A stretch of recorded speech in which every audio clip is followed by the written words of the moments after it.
Docteur Thierry Bautran, vous allez nous parler de la maladie d'Alzheimer. Alors, expliquez-nous à partir de quand on peut commencer à s'inquiéter. Alors tout d'abord, le fait d'oublier le nom de l'acteur qu'on a vu la veille à la télévision n'est pas un signe évocateur. Quand on vieillit, on a des petits troubles de mémoire qui sont normaux.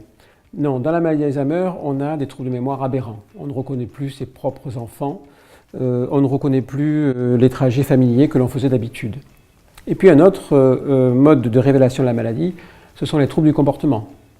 La personne peut avoir une anxiété, une dépression, une opposition, une agressivité même, qui épuise véritablement la famille. Pendant longtemps, on a considéré que le traitement médicamenteux était le traitement contre Alzheimer, mais ce n'est pas aussi simple aujourd'hui.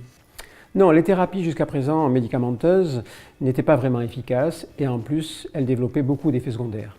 Les thérapies non médicamenteuses, elles, ont une véritable efficacité sur les troubles du comportement et en plus, elles sont dénuées de risques. Alors, donnez-nous quelques exemples de ces thérapies parmi les plus efficaces. Alors, il y en a beaucoup. Enfin, les principales sont, par exemple, la réminiscence thérapie, qui travaille le souvenir du patient, la réorientation thérapie, où on cherche à aménager l'environnement ou renforcer les repères du patient. Il y a évidemment la technique de Montessori que tout le monde connaît, qui permet de ne pas mettre en échec la personne. Il y en a d'autres comme la validation thérapie ou la thérapie par les sens, l'art-thérapie ou la musicothérapie. En tout cas, toutes ces thérapies sont très bienveillantes.